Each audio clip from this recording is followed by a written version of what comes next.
Ang kwento ni Tomby. Ang kwentong ito ay hango sa totoong buhay. Mula ito sa isa nating tagapakinig. Karanasan ito ni Amboy. Walang eksaktong taon. Probinsya ng Zambales. Nang mga panahong ito, nasa edad 18 ang binata. Sa murang edad, sinanay ng ama sa gawaing bukid. Kaya naman gamay na nito ang pagtatanim ng patatas at kung ano pang mga gulay. Napakataba din ng lupa. Nasa paanan ito ng bulkan, dahilan kung bakit magagandang klase ng gulay ang napapatubo. Aba, tignan mo nga naman ang mga patatas mo, Amboy. Ang gaganda ng tubo. Sana lang wag abutan ng ulan.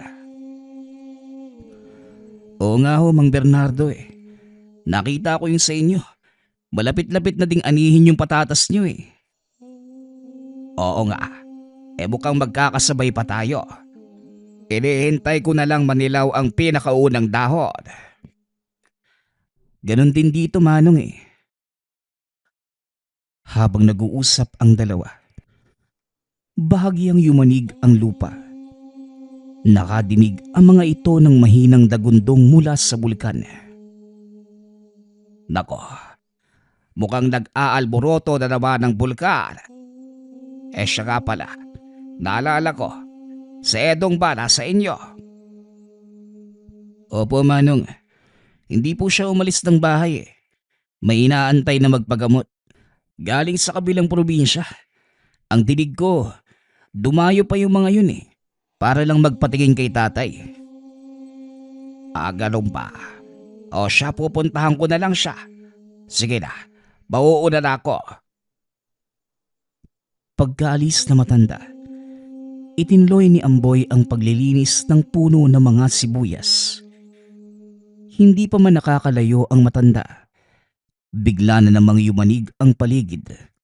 At sa pagkakataong yun, nagbuga ng kulay abong usok ang bulkan.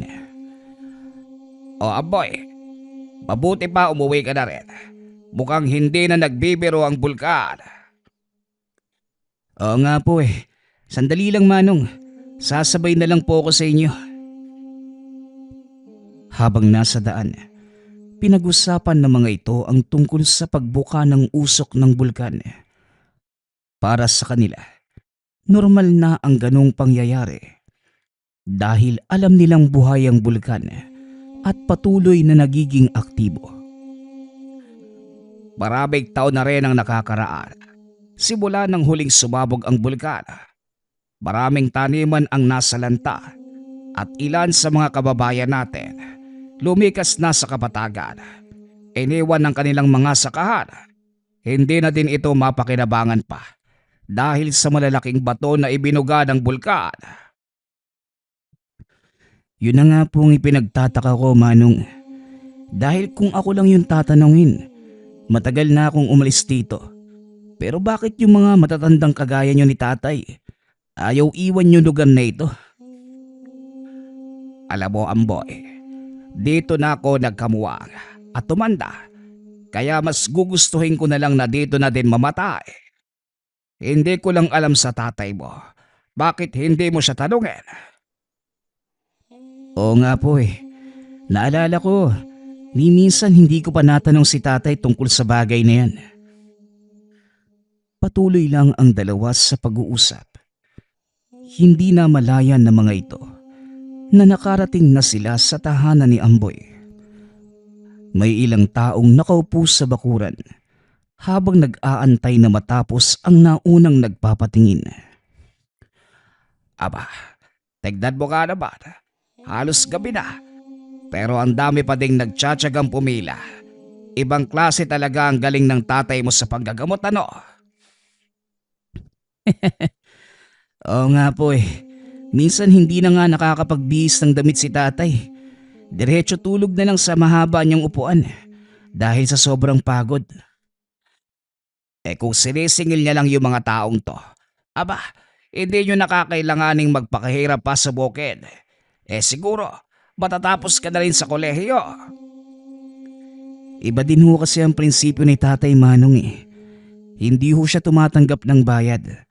Ang dahilan niya, biyaya ng Diyos ang kanyang kakayanan. Kaya ibinabalik niya ito sa mga tao ng libre bilang pagtupad ng kanyang tungkulin. Ang lalim din minsan ng mga sinasabi ni Tatay. Tama naman ang iyong ama, Amboy. Ang biyayang makapagpagaling ng kapwa mula sa Diyos, kaya ito pinagkaloob sa kanya dahil may tungkuling kailangang gampanan ng iyong ama. Siguro nga po, Manong. O siya, maupo na ho muna kayo dito sa beranda habang hinihintay yung naunang pasyente ni Tatay. O sige na, wag mo kong alalahanin. Mukhang kailangan ng tulong ni Omel sa mga alaga niyong kambing. Oo nga po Napansin ko, parang balisa yung mga hayop ngayon Hindi po kaya may paparating na bagyo? Duda ko sa bagyo na yan. Sa palagay ko, natatakot sila sa bulkan. Malabong magkabagyo ngayong tag-araw. Mukhang magtatagal pa nga ito sa loob ng 4 na buwan. Ang ikinakatakot ko, baka wala na naman tayong pagkunan ng tubig para sa mga pananim. Sana lang maani ang lahat bago dumating ang anumang sakuna. Napahinto sa pagsasalita si Mang Bernardo nang biglang lumabas sa beranda ang tatay ni Amboy. Ano bang pinag-uusapan niyo, Bernardo? Ano bang sakuna ang tinutukoy niyo? Ang pagsabog ng bulkan? Parang hindi na kayo nasanay. Normal lang na magkaroon ng aktibidad ng bulkan dahil aktibo ito. Sa tagal nating naninirahan, ni minsan ba may napahamak? Sa ngayon Edong wala pang napapahamak dahil ang mga pagsabog na nangyayari hindi kasing lala ng mga una, pero sa oras na malayo nang dumating ang sinasabi mong sakuna, Bernardo. Magtiwala ka lang. Hanggat nasa lugar ang mutya ng bulkan, wala kang dapat ikatakot. Yan ka na naman sa mga mutya mo. Paano namang magkakaroon ng mutya sa gitna ng bulkan? Oo nga po, Tay. Dati mo pa sinasabi sa akin ang tungkol sa mutya ng bulkan na yan Paano ba kasi napunta yung mutya sa loob ng bulkan? Ang totoo, hindi rin malinaw kung paano itong napunta sa gitna ng bulkan. Pero alam kong totoo ang kwento ng mutya na yon. Ayon pa sa mga kalululuhan ko, ang mutyang ito ang pumipigil sa mga sakunang nangyayari dito sa paligid ng bulkan. At sa oras na galawin ito o tangkaing kunin, siguradong mawawala sa mapa ang buong kapuluan. Alamat na naman, Tay. Ay nako, alam kong magaling kayong manggagamot, pero hindi naman ibig sabihin nun mapapaniwala niyo ako sa kwentong kagaya ng mutya sa gitna ng bulkan. Mahirap paniwalaan kung hindi mo nasasaksihan, Amboy. Pero isa ito sa mga dahilan kung bakit hindi umalis ang ating mga ninuno sa lugar na ito. Maniwala ka man o hindi, ang lahi natin ang tagapangalaga ng mutsyang yon. Ay nako, Tay, ang mabuti pa, magpahinga na po kayo. Pagod lang yan. Tutulungan ko muna si Omel sa mga kambing. Pinuntahan ni Amboy ang kapatid. Naiwan ang dalawang matandang nag-uusap. Teka ka, Edong. Nakita mo na ba yung mutsyang yon? Bakit parang sigurado ka tungkol sa kwento mo? Hindi lang basta kwento ang tungkol sa mutya na yon. Dahil nakita ko na ito. Minsan sa loob ng 10 taon, lumalabas ang mutya sa bunganga ng bulkan at nag-iikot sa paligid. Naghahanap ng taong mangangalaga sa kanya. Hindi ba? Sa oras na kunin ng mutya, mag-aalboroto ulit ang bulkan. Tama ka.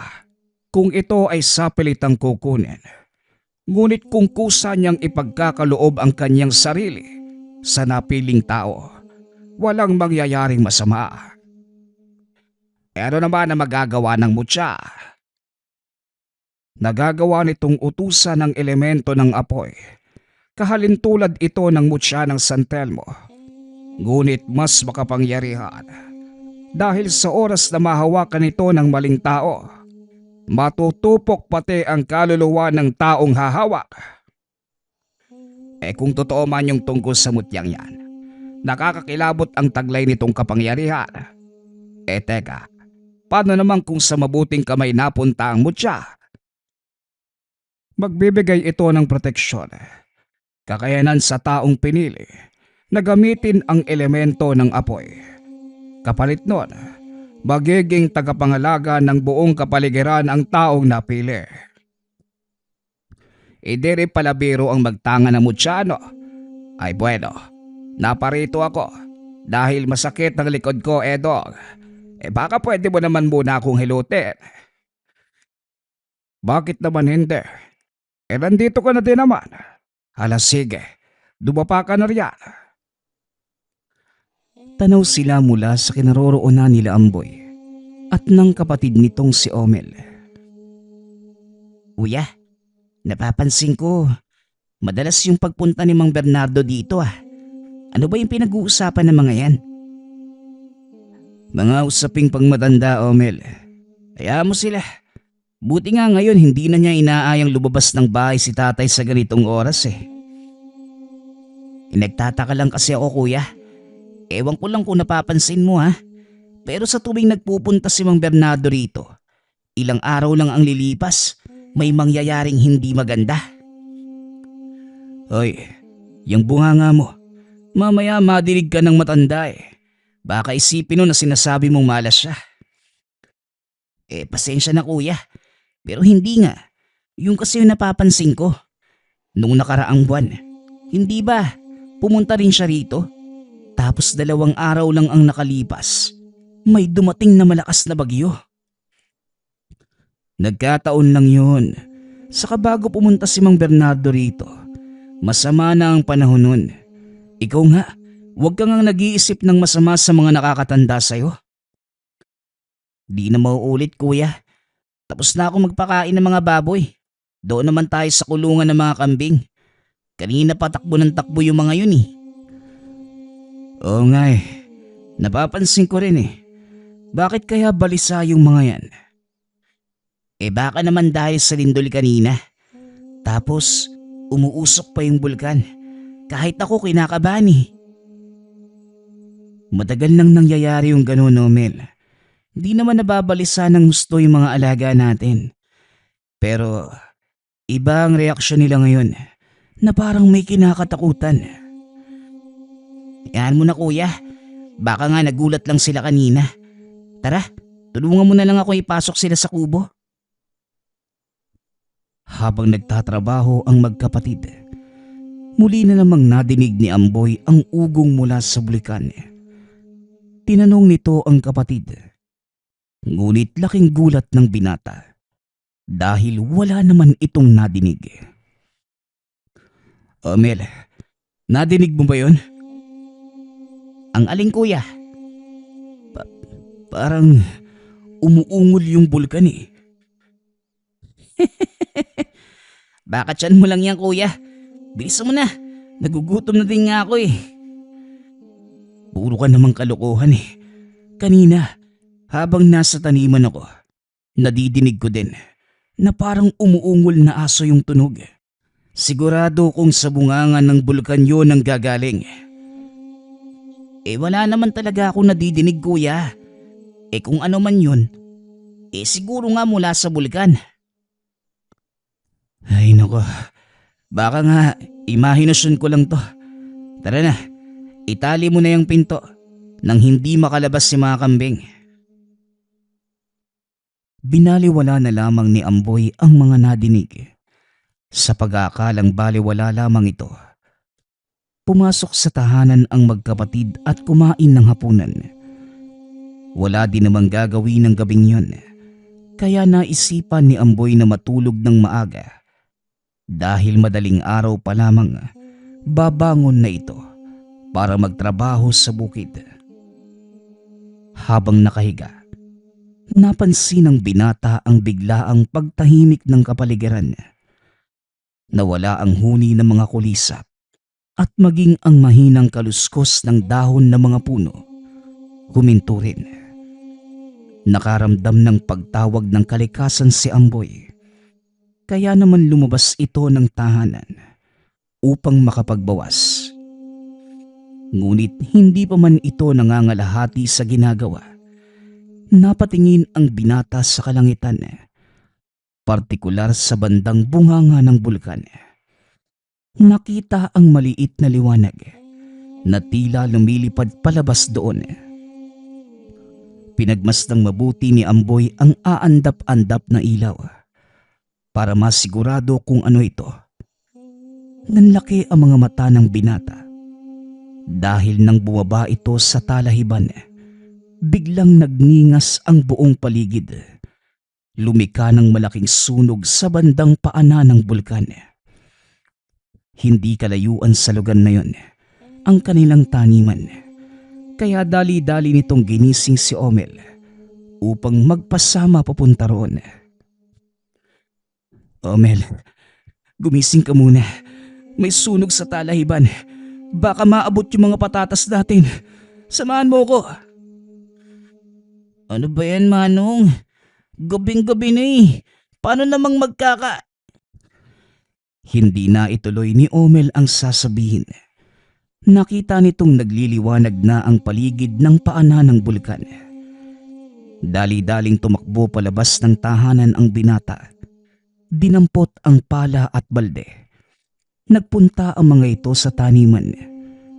Nakahinga ng maluwag si Amboy dahil nagawa nilang makarating bago pa man tuluyang maabot ang kanilang taniman. Tulungan mo kong magukay ng kanal sa gawing to. Padadaluyin natin ng tubig sa kanal. Nang sa ganon, maharangan ang pagkalat ng apoy papunta sa mga taniman. Nagawa namang tapusin ng dalawang binata ang gawain. Naagapan ang pagkalat ng apoy. Naunang umuwi si Omel dahil may pasok pa ito kinabukasan. Nagpaiwan naman sa taniman si Amboy upang siguruhing ligtas ang kanilang taniman bago tuluyang umuwi. Hating gabi ng mga oras na yun, naapula na din ang apoy. Bagaman sa ibang bahagi patuloy pa ding nilalamo ng sunog ang mga talahib, hindi na nag-aalala ang binata dahil malayo na ito sa mga kabahayan at iba pang taniman. Nagpasya si Amboy na umuwi. Nang paalis na ito, nakita ng binata ang isang maliit na butil ng liwanag na tila gumagapang papunta sa kanyang kinatatayuan. Inilapag ni Amboy ang dalang timba. Nilapitan ito. Huminto ang butil ng liwanag sa kanyang paanan. Akmang dadamputin na sana gamit ang pala. Bigla itong tumalon at dumikit sa kanyang dibdib. Napasigaw ang binata dahil sa gulat. Naramdaman ito na unti-unting umiinit ang parte ng katawan kung saan dumikit ang butil. Pilit tinatanggal ng binata ang damit dahil natutupok na ito. Nagpagulong-gulong sa lupa si Amboy para maapula ang apoy sa kanyang katawan. Ngunit kahit anong gawin ng binata, hindi ito namamatay. Sa sobrang takot na baka masunog ay dali-dali itong tumakbo papunta sa tuburang pinagkukunan nila ng tubig. Inilublob ang sarili. Sa kasamaang palad, nadulas ang paa nito sa bato, dahilan para bumagsak at mawala ng malay. Nagising ang binata. Marahan itong bumangon. Hawak-hawak ang ulo. Tinignan ang mga kamay. Nagpapasalamat ang binata dahil walang natamong pinsala. Naalala nito ang mga nangyari Dali-daling tinignan ang dibdib. Nakita pa nito ang bakas ng paso. Ngunit nagtataka si Amboy kung ano ang bagay na dumikit sa kanya. Tumayo si Amboy. Nilibot ang tingin sa paligid. Napagtanto nitong nasa kalagitnaan ng nasusunog na talahiban. Patuloy na nagniningas ang apoy na nakapalibot sa kanya. Nagulat ito nang biglang may nagsalita. Magandang gabi sa iyo, binata. Pasensya ka na sa abala. Natakot ka ba? Sino hong hindi matatakot kapag nakita niyong matutupok na yung katawan mo? Saka sino ka ba? Anong ginagawa mo rito? Nandito ka pa din sa paanan ng bulkan. Ang pangalan ko ay Telmo. Mukhang malalayang paso mo sa dibdib ha? Maaari ko bang matignan? Nang walang ano-ano, nawala ang matanda sa kinauupuan at nang lumitaw ito, nasa harapan na ng binata. Nakatutok ang daliri sa bahaging dinikitan ng butil ng liwanag. Biglang napasigaw si Amboy. Naramdaman itong dumadaloy ang init mula sa bahagi ng dibdib, papunta sa kanyang mga braso. Kumalma ka lang. Walang mangyayari sa iyong masama. Maswerte ka dahil sa lahat ng mga taong nandito. Ikaw ang napili ng mutya ng bulkan bilang bago nitong tagapangalaga. Ano bang sinasabi mo, tanda? Tagasang ka ba? Kung wala kang sasabihing matino, aalis na ako. Sinabi kong kumalma ka at makinig. Hayaan mo kong magkwento. Tinamaan ka ng butil ng liwanag, hindi ba? Oo, tama ho kayo. Ano po ba yun? At parang nakadikit pa yata sa balat ko. Ang butil ng liwanag na dumikit sa'yo. Mutya ng bulkan. Alam ko ang magiging reaksyon mo dahil ikaw yung tipong hindi naniniwala sa mga ganong bagay. Pero ngayon, nasa harapan mo na ang katotohanan. Ang kailangan mo na lamang gawin, pakinggang mabuti ang sasabihin ko nang maliwanagan niyang isipan mo. Wala nang nagawa ang binata. Alam niyang hindi rin ito maiiwasan. Pilit pinakalma ni Amboy ang sarili. Naupo ito sa harapan ng matanda. Hinayaan itong magkwento. Uulitin ko sa iyo ang pangalan ko ay Telmo. Ako ang kinatawang gabay ng mutsyang yan. Ang buong akala ng lahat, isa lamang akong kwento-kwentong panakot sa mga bata. Pero ito ako ngayon. Nasa iyong harapan, buhay at pumapalag-palag pa. Nagulat si Amboy. Minsan na niyang nadinig ang pangalan ng matanda. Hindi nito inakalang totoo pala ang kwento tungkol sa isang matandang kubang nagbabantay sa bulkan. Kung ganun, anong ginagawa ko rito? Ikaw ang tatanungin ko. Anong ginagawa mo rito? Pambihira. Ako ang dapat magtanong. Bakit ibinabalik mo sa akin, Manong? Hindi yon ang ibig kong sabihin. Ano ang dahilan kung bakit ka nabubuhay? Alam mo ba? Biglang natigilan si Amboy sa tanong na matanda. Sa tanang buhay niya, ni hindi man lamang naisip ng binata ang dahilan kung bakit siya isinilang sa mundo. Sa totoo lang, Manong, yan nga din yung tanong ko eh. Siguradong may dahilan kung bakit tayo isinilang sa mundo. Pero tanong ko rin niya sa sarili ko eh. Alam mo, iho, bawat isa sa atin, binibigyan ng katungkulan bago pa man tayo ibaba sa lupa. Sa pamamagitan ng pagsilang, sanggol ka pala. Nakaplano na ang iyong magiging buhay. Kung binigyan ka man ng hindi magandang kapalaran, iyon ay paghahanda para sa iyong tadhana. Masyado yatang malalim yung paliwanag niyo, Manong. Maaari bang sabihin na lang ninyo sa akin ng direkta kung ano ang dahilan? Bakit ako nandito? Masyado kang atat bata. Sabihin mo sa akin, ano ba ang gusto mong madinig, Amboy? Nagulat ang binata dahil alam nito ang kanyang pangalan. Teka, paano mong nalaman ang pangalan ko? Ngayon lang tayo nagkita. Kagaya ng sinabi ko sa'yo, matagal na panahon na akong nabubuhay. Sinusubaybayan ang bawat galaw ng mga tao upang hanapin kung sino ang talagang karapat-dapat na tagapangalaga. Sa kasamaang palad, sa loob ng mahigit 5 dekada, ngayon ko pa lamang siya natagpuan. Sandali lang, ako ho ba ang tinutukoy niyo? May iba pa ba akong kausap dito, iho? Pero, bakit ho ako?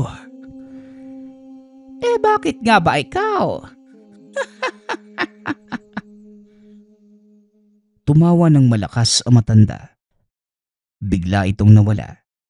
Matapos ay unti-unting humupa ang apoy at nadinig ni Amboy ang boses ng kapatid.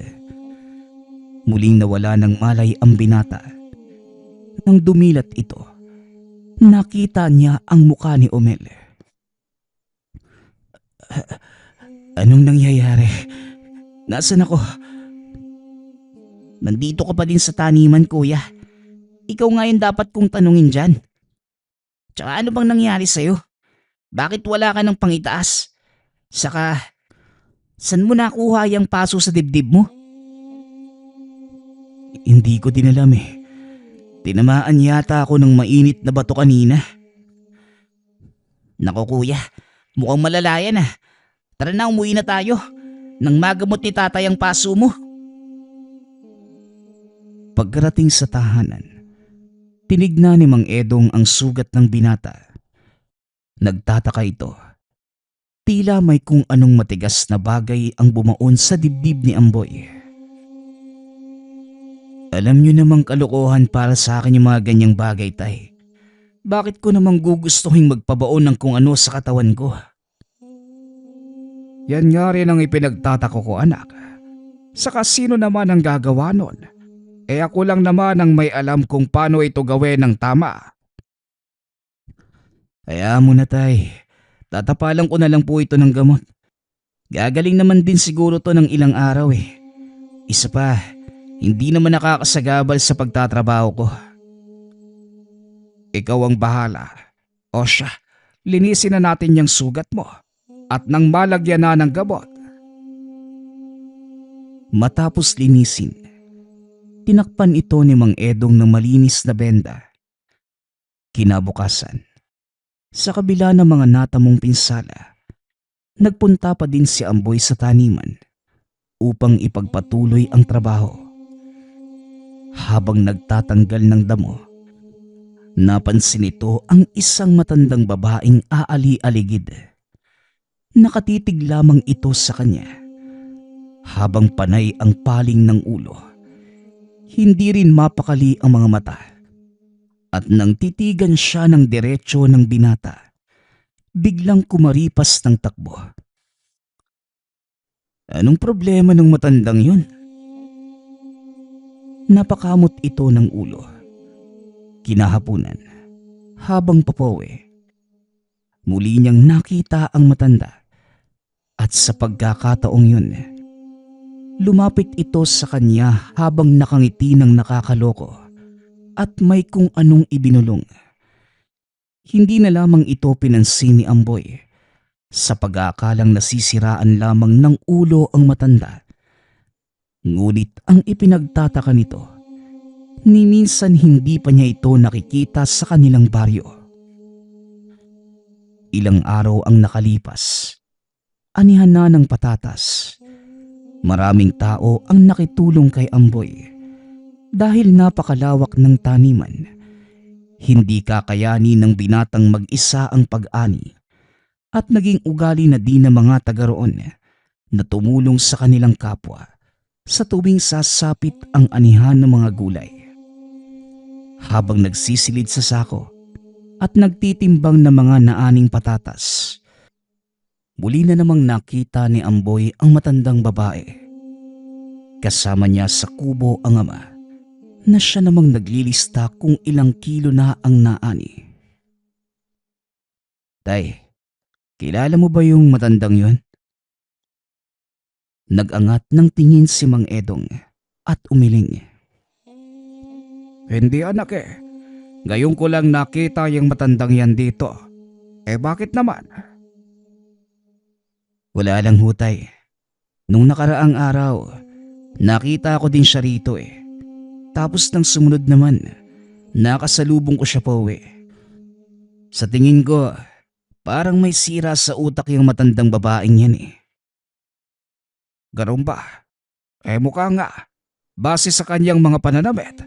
At baga, Hindi na ituloy ni Mang Edong ang sasabihin nang mapansin nito ang suot na medalyon ng matanda.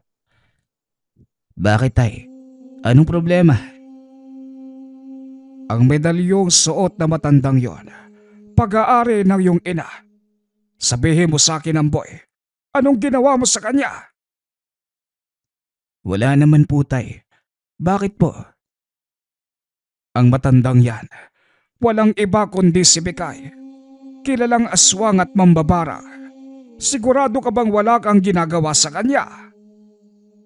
Wala talaga tay. Nagulat na nga lang ako eh. Nung makasalubong ko siya, nakangiti ba naman ang nakakaloko sa akin? Pero hindi ko na nga lang pinansin. Alam ko may diferensya sa pag-iisip yung matandang yan eh. Kagaya ng sinabi ko sa'yo, isang mambabarang at bantog na aswang si Bikay. Nakatira sa kabilang bahagi ng bundok. Siya ang dahilan sa pagkamatay ng iyong ina. Seryoso ka ba tay? Akala ko ba namatay sa sakit sa puso si nanay? Namatay dahil sa barang ang iyong inanak at si Bikay ang may gawa nun. Paano naman ho kayo nakakasiguro? Magaling na paltera ang iyong ina. Baliban pa roon, isa din itong kilalang siruhano. Maraming manggagamot ang naiinggit sa kanya dahil na rin sa angking husay sa panggagamot at sa pagpapaanak ng mga kababaihan dito sa ating baryo. Oh, ano naman ang kinalaman ng Bikay na yan sa kamatayan ni nanay?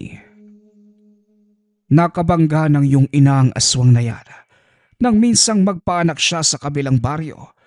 Hindi kinaya ni Bikay ang lakas ng nanay mo, kaya napilitan itong umatras. Inakala naming hindi na siya babalik, pero ginantihan niya ang iyong ina sa paraang hindi namin inaasahan. Ang akala ko, hindi na babalik ang aswang na yan, kaya hinayaan ko na lang. Pero ngayon, mukhang manggugulo na naman siya. Ano naman po ang posibleng pakay niya? Yan ang hindi ko alam, Amboy. Mag-iingat kayo ng kapatid mo. Wala tayong kaalam-alam kung ano ang dahilan ni Bikay sa kanyang pagbabalik. Gabi na nang matapos nilang anihin ang mga patatas. Kinailangan pa itong patuyuin bago isilid sa sako at dalhin sa pamilihan para hindi tumubo. Mauuna na ako sa bahay. Papupuntahin ko na lamang si Omel dito para may makasama ka sa pagbabantay. Sabado naman bukas, magpatulong ka sa kanya sa pagbibilad ng mga patatas. Sandaling oras lang naman yon. Ang importante lang, matuyo ang mga yan bago isilid sa sako. Sige po tay, ako na po ang bahala rito. Padalhan niyo na lang po ako ng hapunan kay Omen. Dali-dali nang umuwi si Mang Edong. Naiwan si Amboy at ilang kabataang naninimot na mga patatas na naiwan sa taniman. Maliwanag ang buwan ng gabing yun, kaya tuloy ang mga tao sa pagsimot sa mga natitirang pananim. Dinala ng mga ito ang naipong patatas sa kubo ng binata. Ngunit ibinigay na lamang ito sa kanila ni Amboy. bilang pasasalamat sa tulong. Nang matapos ay nagsipag-uwian na ang mga ito. Naiwang mag-isa si Amboy sa kubo habang hinihintay ang pagdating ng kapatid. Nahiga ito sa duyang gawa sa lambat. Nagpa siyang maidlip sandali.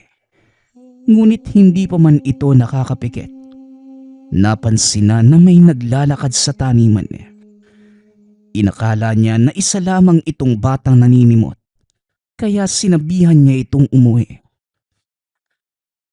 "Oy bata, umuwi ka na nga. Gabi na. Bukas ka na lang bumalik. Isa pa madilim na kaya wala ka nang makikita." Hindi ito nagsalita. Sa halip, nagpatuloy lamang sa paglalakad papunta sa kubo. Dito na napatayo si Amboy. Nilapitan ang tao.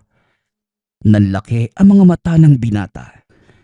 Nang makita na ang naglalakad ay walang iba kundi si Bikay. "Ibigay mo sa'kin ang mutya." Napaatras ang binata. Nahawakan nito ang palang nakasandal sa haligi ng kubo. Huwag kang lalapit. Kung ayaw mong hampasin kita nitong hawak ko."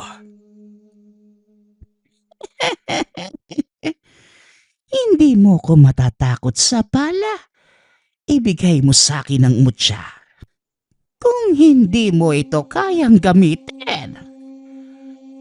"Anong mutya ba ang sinasabi mo?"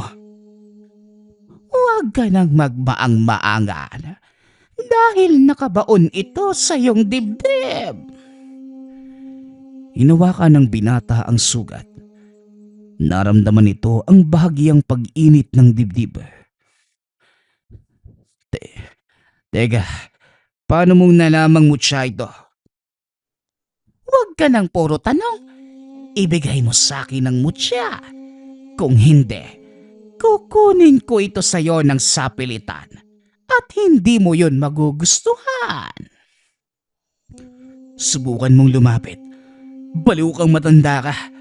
Hindi ako nagbibiro. Hahampasin talaga kita ng hawak kong pala."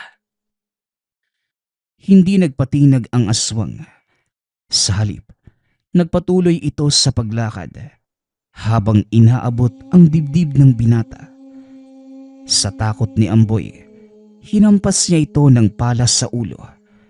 Laking gulat naman ng binata dahil pumaling lamang ito na parang walang nangyari.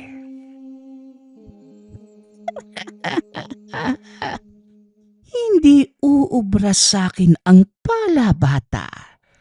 Ibigay mo na sa akin ang mutya kung ayaw mong masaktan." "Ang kulit mo. Hindi ko nga alam kung anong sinasabi mo. Kung nasa akin man yung mutya, hindi ko rin naman sa iyo ibibigay." Itinulak ni Amboy ang matanda.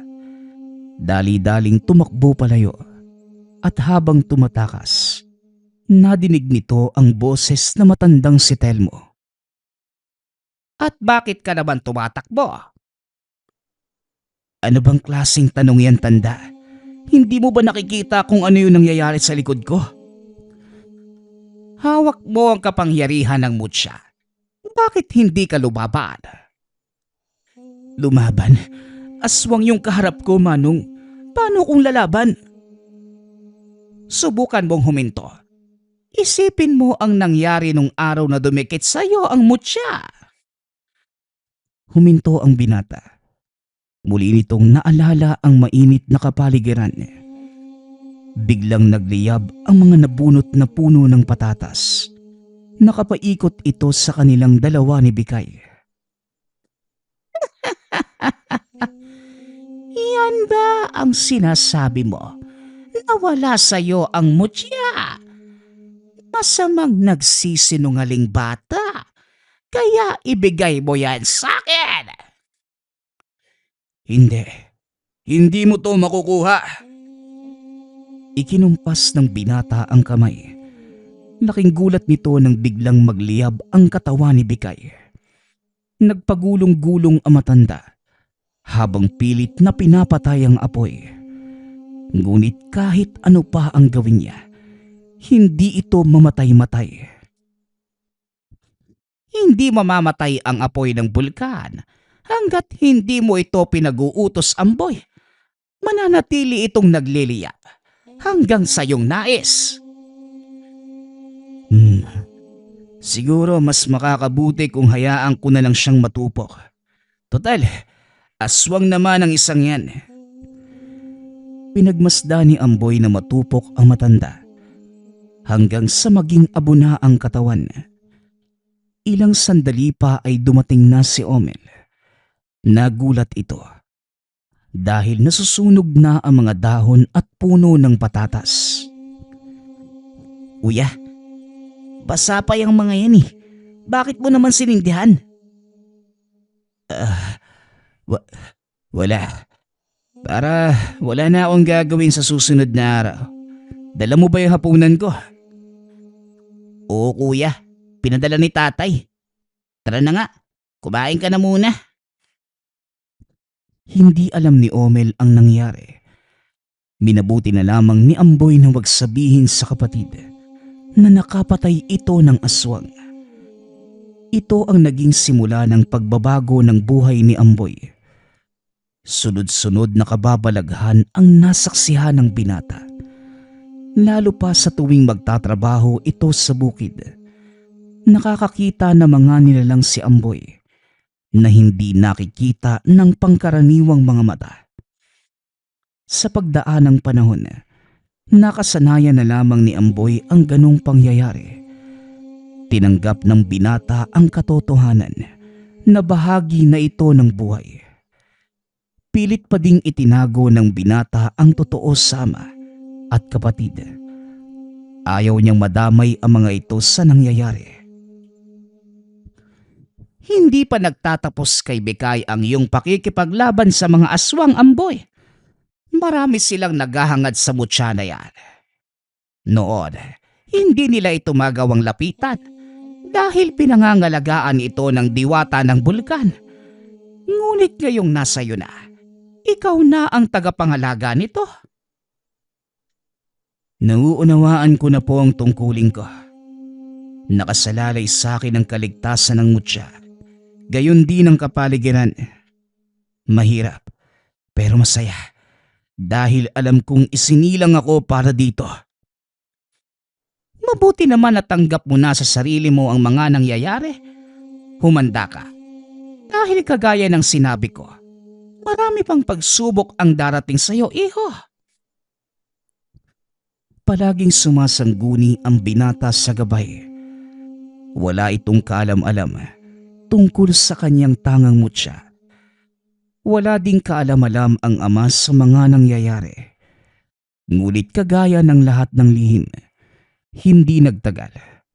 Nabunyag ang kay Amboy. Ito ay nang minsang nagpapakain ng mga alaga si Omel. Nakaupo lamang si Amboy sa lilim ng puno at nagpapahinga. Nang mapansin ito na tila may kung anong sumusunod sa kapatid, tinitigan niya itong mabuti. Naaninag ang nilalang. Isa itong tikbalang. Tumayo si Amboy at nilapitan ang kapatid. O kuya, akala ko ba pagod ka na? Ako nang bahala rito. Magpahinga ka na lang muna. Hindi, kaya ko pa. Iniupo ko lang sandali. Amin na nga tutulungan na kita. Pinili ni Amboy na lapitan ang kapatid para maiwasan ang anumang kapahamakan. Ngunit kahit na naroon ang binata, hindi pa din napigilan ang nilalang na salakayin ang nakababatang kapatid. Nagulat si Amboy nang madinig ang malalakas na yabag ng paang papunta sa kanila. Nang humarap ito, isang malakas na sipa sa dibdib ang tinanggap ng binata mula sa tikbalang. Nagtaka naman si Omel kung bakit tumalsik ang nakakatandang kapatid. Kuya, ano bang nangyayari sa'yo? Bakit ka tumalsik? Tumakbo ka na, Omel. Lumayo ka rito! Sigaw ni Amboy. Ngunit hindi maunawaan ng kapatid ang sinasabi nito. Bakit ho ba, Manong? Ano bang nangyayari? Dali-daling tumayo si Amboy. Itinulak ang kapatid. Nakita nitong papasugod na naman ang tikbalang. Kinuha ng binata ang palakol na nakasandal sa sulok. Sinalubong niya ito. Huwag kang makialam. Hindi ikaw ang pakay ko. Pasensya na, pero hindi ko papayagang galawin mo ang kapatid ko nang walang dahilan. Walang dahilan. Sinira ng kapatid mo ang aming tirahan. Nang itumba nila ang patay na puno sa liwasan ng baryo. Itinulak ni Amboy ang tikbalang. Tinignan ng kapatid. Dahil hindi nadidinig ni Omel ang sinasabi ng tikbalang, kaya si Amboy ang nagtanong sa kanya. Omel, may patay na puno ba kayong itinumba? Natigilan ang kapatid. Naalala nito ang ginawa nila ng mga kaibigan. Opo kuya, meron. Naalala kong may tinumba kaming patay na puno. At ang sabi sa akin ng matanda, may naninirahan daw na engkanto roon. Ayan. Siya na mismo ang sumagot sa iyong katanungan. Ngayon, sabihin mo sa akin kung wala akong dahilan na sakta ng binatang yan. Hindi kita masisisi, pero hindi ko din hahayaang saktan mo ang kapatid ko.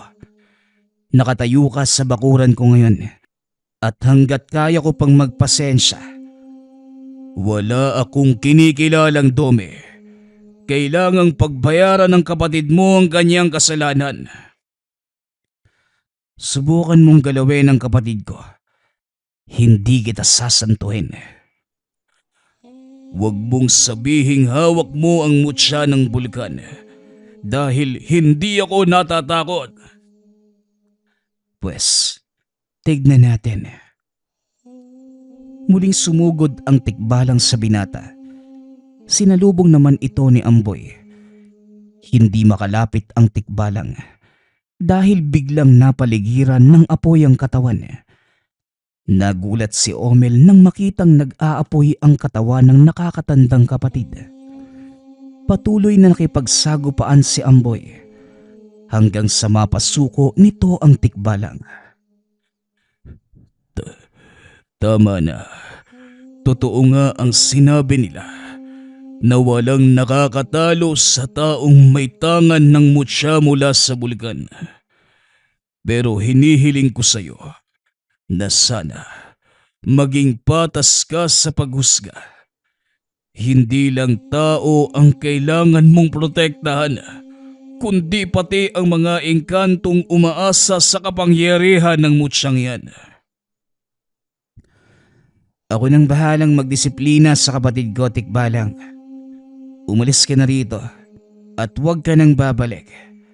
Kalimutan mong nangyari ang kaganapang ito.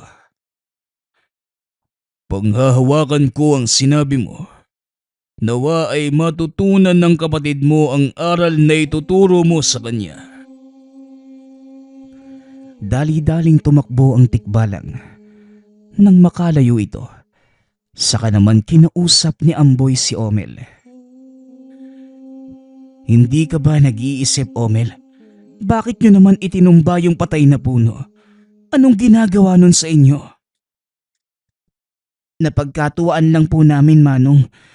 Hindi ko po kasi alam na may nakatira doon. Pasensya na po. Hindi ka sa akin dapat humingi ng tawad, kundi sa mga nilalang na nasaktan mo. Opo, Manong. Gagawin ko po. Sinunod ni Omel ang sinabi ng nakakatandang kapatid. Simula noon, hindi na muling nagpakita ang tikbalang. Nang mga sumunod na araw, habang nanggagamot ang ama, nagpasya si Amboy na manood. Isang batang ginagambala ng kapre ang pasyente. Nahihirapan si Mang Edong na hulihin ang nilalang dahil masyado itong malakas. Hindi na sana magsasalita ang binata. Ngunit dumating si Omel at biglang tinanong si Amboy. Manong, di ba kaya mong makipag-usap sa mga engkanto? Bakit hindi mo subukang makipag-usap sa nakasapi dyan sa bata? Napalingon si Mang Edong nang madinig ang sinabi ni Omel. Anong sinabi mo, Omel? Amboy, anong ibig sabihin ng kapatid mo? Yung bunganga mo talaga kahit kailan, Omel. Wala po, tatay. Nagbibiro lang po si Omel. Hindi po ako nagbibiro, tay. Totoong may kakayanang makipag-usap si Manong sa mga engkanto. Nagliliyab pa nga yung katawan niya eh. Omel, manahimik ka! Kung totoo ang sinasabi ni Omel, ano ang ikinakatakot mo, anak? Kailangan ko ng tulong ng isang taong may kakayanang makipag-usap sa mga engkanto. Isang kapre ang nakasapi sa katawan ng batang ito at buhay niya ang nakasalalay. Napaisip si Amboy sa sinabi ng ama. Tumayo ito at lumapit kay Mang Edong. Ano ho bang gagawin ko, tay? Ilagay mo sa noo ng bata ang palad mo. Sundan mo ang sasabihin ko. Nag-usal na mga dasal si Mang Edong. Sinunda naman ito ni Amboy. Maya-maya ay biglang nangisay ang katawan ng bata. Akmang tatanggalin na ni Amboy ang kamay sa noo ng paslit. Ngunit hinawakan ito ni Mang Edong. Huwag na huwag mong tatanggalin ang kamay mo kung ayaw mong maligaw sa katawan ng iba ang kapre. Ilang sandali pa, huminahon na ang paslit. Nag-angat ng tingin sabay ngiti ng nakakaloko. Ang tagapangalaga ng mutya ng bulkan, anong kailangan mo sa akin? Tanong ng nilalang na nakasapi sa katawan ng paslit. Nagulat ang mga magulang nito dahil napakalaki ng boses. Day, ano nang gagawin ko? Kausapin mo siya nang hindi inaalis ang kamay mo sa noo ng bata. Nasa ibang lugar ang kapreng yan at tanging diwa lamang niya ang nakakulong sa katawan ng bata. Magsalita ka. Anong kailangan mo sa batang ito?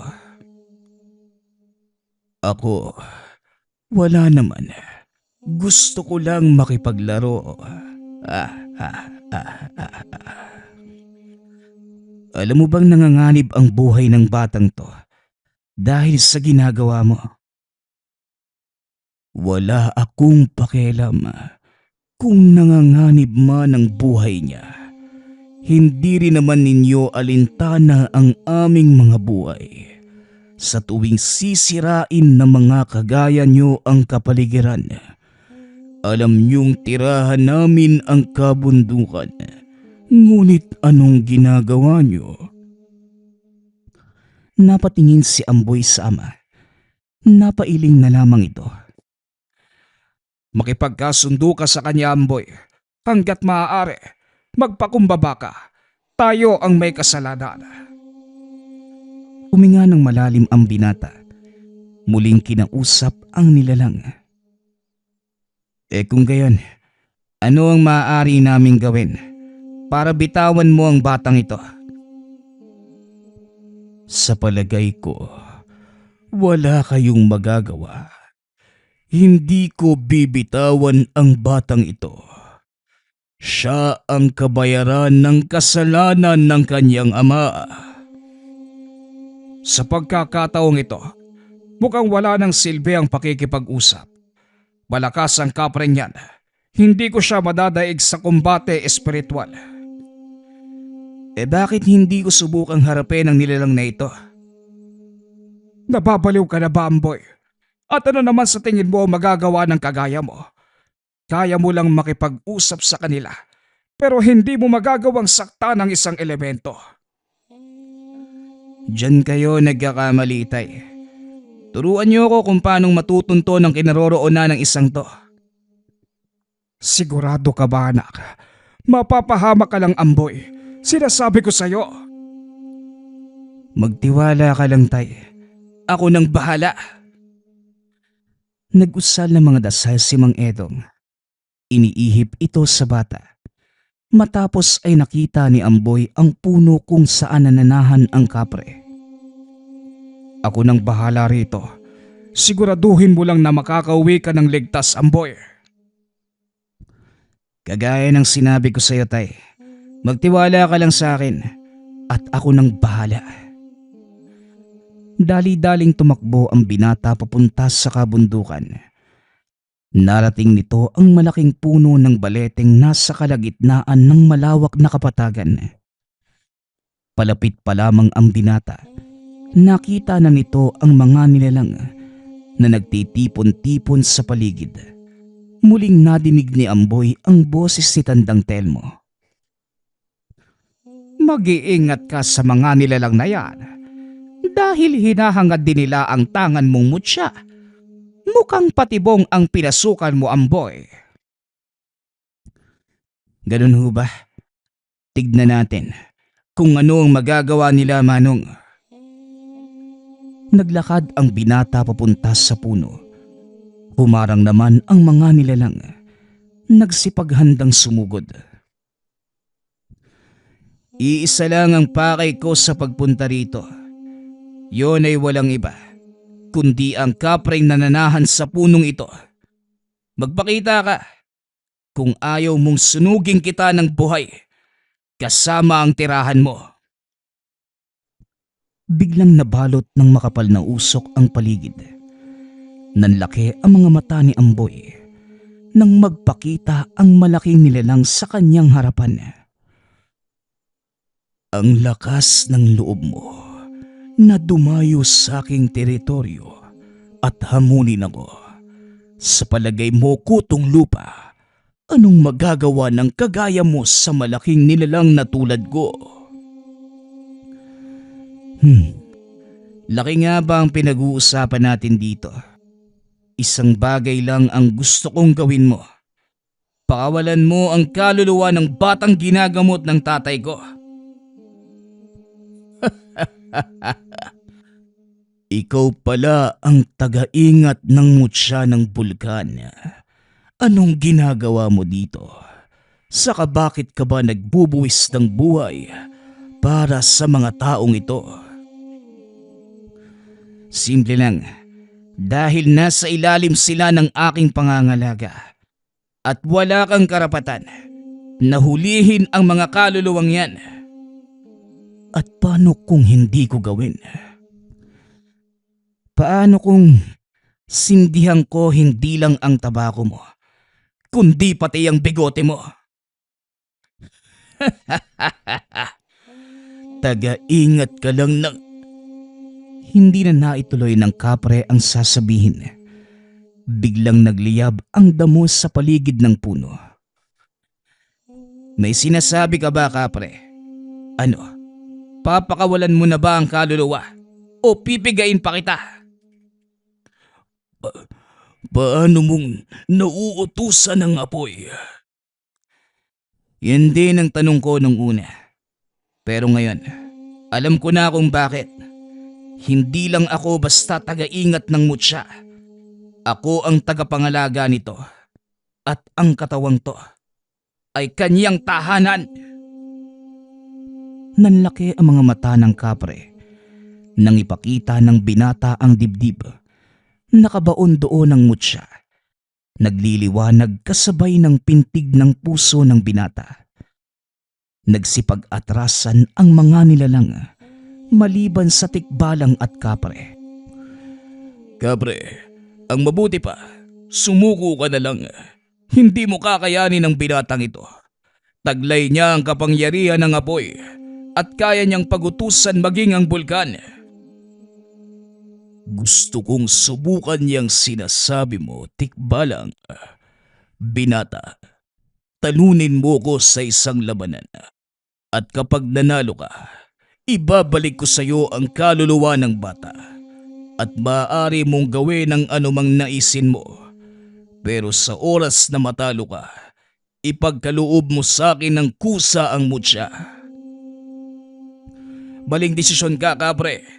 Sinasabi ko na sa'yo, hindi ka mananalo. Manahimik ka, kabayo. Tumayo ang kapre, dumampot ng pamalo. Ngunit nang ihahampas na ito kay Amboy, biglang nagliyab ang kahoy, dahilan para mabitawan ng nilalang at tumama sa paa. Nagpatalon-talon ang kapre dahil sa sakit. Napahawak na lamang sa noo ang tikbalang. Bahala ka na nga. Naupo ito sa putol na puno. Pinanood ang laban ng dalawa. Walang magawa ang kapre dahil kahit anong damputin, kaagad na natutunaw o hindi naman kaya nagiging abo. Sinabi ko na sa iyong hawak ko ang kapangyarihan ng apoy at kaya kong tunawin at gawing abo ang anumang naising ko. Ito ang kapangyarihan ng mutya ng bulkan. Binigyan kita ng pagkakataong sumuko, pero hindi ka nakinig. Ngayon, lasapin mo ang kabayaran ng iyong pagmamatigas. Biglang natupok ang katawan ng kapre. Nagsisigaw, nagmamakaawa. Ngunit hindi nakinig ang binata. Hanggang sa madinig ni Amboy ang sigaw ng paslit. Napatingala ang binata sa puno. Nakita ang batang kapring umiiyak. Ikinumpas ni Amboy ang kamay. Nawala ang apoy sa katawan ng kapre. Magpasalamat ka, kapre, sa iyong anak. Kung hindi dahil sa kanya, wala ka na sana. Kagaya ng inaasahan ko, mahina ka nga. Pero tanggap ko ang aking pagkatalo. Ngayon sabihin mo sa akin kung ano ang nais mo. Wala naman akong ibang gusto, kundi pakawalan mo ang kaluluwa ng batang binihag mo. Masusunod at simula ngayon, asahan mo ang aking katapatan. Hindi ko yun hiniling, pero kung kusa mong ipagkakaloob, hindi rin ako tatanggi. Matapos ang pakikitunggali, nakuha ng binata ang respeto ng mga elemento sa paligid ng bulkan.